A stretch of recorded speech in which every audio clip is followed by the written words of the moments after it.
पर्वत प्रदेश में पावस। सुमित्रानंद पंत जी के जीवन परिचय और रचनाओं के बारे में देखिए।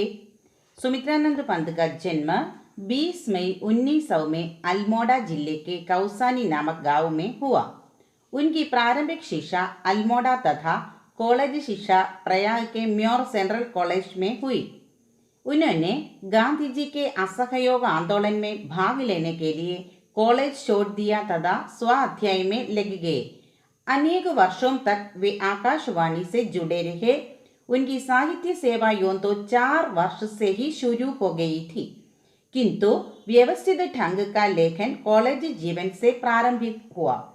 उन्होंने साहित्य के महत्व को देखते हुए उन्हें साहित्य अकादमी, सोवियत रूस तथा ज्ञानपीठ पुरस्कार से सम्मानित किया गया।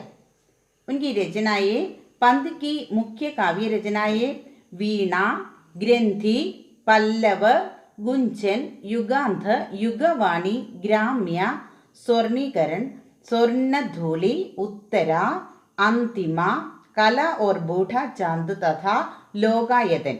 उनकी साहित्यिक विशेषताएं, पंत जी प्रकृति, प्रेम और कल्पना के कोमल कवि थे। उनका काव्य रोमांटिक तथा व्यक्ति प्रधान है। वे प्रकृति का जैसा सुंदर, कोमल और सूक्ष्म वर्णन उन्होंने किया है, वैसा अन्य किसी ने नहीं। प्रकृति के बाद उन्होंने अपने काव्य में नारी सौंदर्य को स्थान दिया। तत्पश्चात वे प्रकृतिवादी की ओर मुड़ गए। उन्होंने शोषकों के प्रति क्रोध और दलितों के प्रति सहानुभूति के भाव व्यक्त किए। अंत में वे अध्यात्म की ओर मुड़ गए। उनका मानवतावाद सारी मानवता को एक करना चाहता है। उनकी भाषा शैली, उनकी पंत जी शब्दों के कुशल शिल्पी माने जाते हैं। वे शब्दों की आत्मा तक गहरी पहुंच रखते हैं। उनकी भाषा में संस्कृत के शब्दों की अधिकता है। वे कोमल, मधुर और सूक्ष्म भावों को प्रकट करने वाले शब्दों का प्रयोग करते हैं।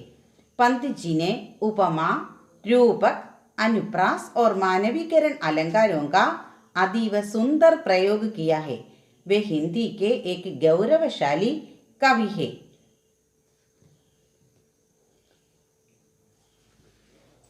पावस ऋतु थी पर्वत प्रदेश, पल पल परिवर्तित प्रकृति वेश, मेखलाकार पर्वत अपार, अपने सहस्र दृग सुमन फाड़, अवलोक रहा है बार बार, नीचे जल में निज महाकार, जिसके चरणों में पला ताड़, दर्पण सा भैला है विशाल।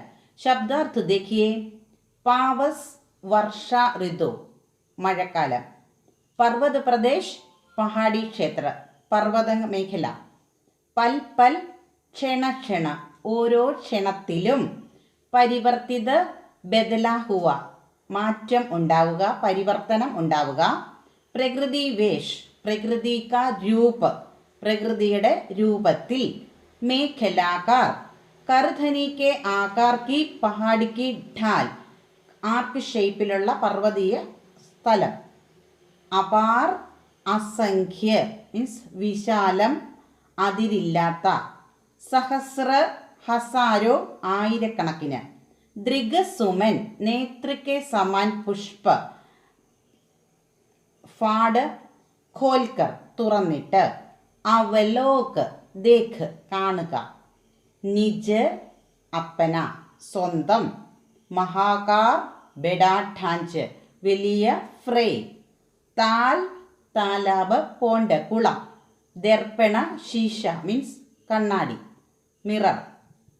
एक आम कवि कहता है, पर्वतीय क्षेत्र था, वर्षा ऋतु में ऐसा लगता था मानो प्रकृति पल पल अपना रूप बदल रही थी. सामने विशालकाय पर्वत गर्दनी के समान दूर दूर तक फैला था. उस पर हजारों फूल खिले हुए थे. वे फूल मानो पर्वत की आंखें थी. ऐसा लगता था मानो वह पर्वत अपनी हजार हजार आंखों से नीचे फैले जल में अपने विशाल आकार को निहार रहा था. उस पर्वत के पावों के पास एक विशाल तालाब था, जो दर्पण के समान साफ स्वच्छ और पारदर्शी था. उसमें से पर्वत का പ്രതിബിംബ ഝാങ്ക് രഹാ था. ഇവിടെ കവി പറയുന്നത് പർവ്വതീയ പ്രദേശമാണ്, മഴക്കാലമാണ്. അപ്പോൾ മഴക്കാലത്ത് പ്രകൃതി അനുനിമിഷം തൻ്റെ രൂപം മാറ്റിക്കൊണ്ടിരിക്കുന്നു. വിശാലമായ പർവ്വതം ഒരാർക്ക് ഷേപ്പിൽ ദൂരത്തോളം വ്യാപിച്ചു കിടക്കുന്നു. ആ പർവ്വതത്തിൽ അനേകായിരം പൂക്കൾ ഇങ്ങനെ വിരിഞ്ഞു നിൽക്കുകയാണ്. ആ പൂക്കളെ കണ്ടിട്ട് നമ്മുടെ സുമിത്രാനന്ദ പന്തിജിക്ക് തോന്നുകയാണ് അത് പർവ്വതത്തിൻ്റെ കണ്ണുകളാണോ എന്ന്. അപ്പോൾ പർവ്വതത്തിലെ 1000 വിരിഞ്ഞു നിൽക്കുന്ന പൂക്കളാകുന്ന കണ്ണുകളിലൂടെ പർവ്വതം തൻ്റെ താഴെ പാദത്തിലുള്ള ഒരു താലാബിൽ തൻ്റെ വലിയ രൂപം നോക്കിക്കാണുന്നു. തെളിഞ്ഞ നല്ല ജലാശയത്തിലൂടെ തൻ്റെ രൂപം നോക്കിക്കാണുന്നു. പ്രതിബിംബം ഇങ്ങനെ നോക്കിക്കൊണ്ടേ ഇരിക്കുന്നു. ഇത്തവണത്തെ നമ്മുടെ പരീക്ഷയ്ക്ക് MCQ മോഡൽ ക്വസ്റ്റ്യൻ ഉള്ളതുകൊണ്ട് തീർന്നൊരു 10 MCQ കൂടെ ശ്രദ്ധിച്ചോളൂ. पर्वतों का आकार कैसा है? पर्वतों का आकार करधनी के आकार में. उत्तर करधनी के आकार में. इस पंक्तियों में किस ऋतु का वर्णन है? उत्तर वर्षा ऋतु का वर्णन. इस पंक्तियों के कवि कौन है? सुमित्रानंद पंत. पर्वत किससे देख रहा है? पर्वत ആരെയാണ് നോക്കുന്നത്? കിസസെ ദേഖ് രഹാ ഹേ. പുഷ്പരൂപി നേത്രോം സേ. പുഷ്പമാകുന്ന കണ്ണുകൾ കൊണ്ട്.